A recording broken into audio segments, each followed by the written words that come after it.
একজন নেতা শুনি যে বিগত আমলেও ছিল, 15 বছরের যে আওয়ামী লীগ শাসন করে গেছে সেখানেও যে বলবো যে সবাই খারাপ ছিল এরকম না, তবে ভালোর সংখ্যা খুবই নগণ্য ছিল, খারাপের সংখ্যাই ছিল বেশি, যারা জনগণের টাকা লুট করছে। এবং সামনে দেখি কে আসে।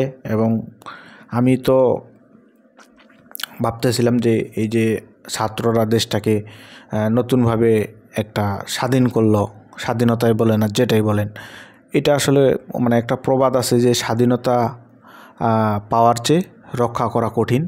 তো আমরা ওই মুহূর্তে আবেগে পড়ে অনেকে অনেক কিছু বলছি যে বাংলাদেশ এই হবে ও হবে, বাট বাংলাদেশে কিন্তু কিচ্ছুই হয় না। এরকম অভ্যুত্থান বাংলাদেশে কয়েকবার হইল, কিন্তু বাংলাদেশ ঘুরে ফিরে আগের অবস্থানেই যায়। বাট এইবারে বিষয়টা যেহেতু ছাত্র জনতার মানে দেশের যারা তরুণ প্রজন্ম আছে তাদের মাধ্যমে অভ্যুত্থান হয়েছে, এবারে আমাদের আশাটা একটু অন্যরকম। তো সেক্ষেত্রে বলতে পারি যে নতুন কিছু আসুক, ভালো নেতৃত্ব আসুক, বাংলাদেশকে সামনে এগিয়ে নিয়ে যাক। একজন সাধারণ নাগরিক হিসাবে আমি এটুকুই চাই বা বলতে পারি যে আগে যে জনগণের জন্য বরাদ্দ টাকা, জনগণের জন্য সুবিধা যেগুলো আছে এগুলোতে নেতা মন্ত্রীরা ভাগ না বসাক, এই দেশটা এগিয়ে যাক সুন্দরভাবে সবাই একসাথে, এটাই আমি কামনা করি। যাই হোক, এটাই ছিল আজকে আমার বক্তব্য। সবাই ভালো থাকবেন, সুস্থ থাকবেন।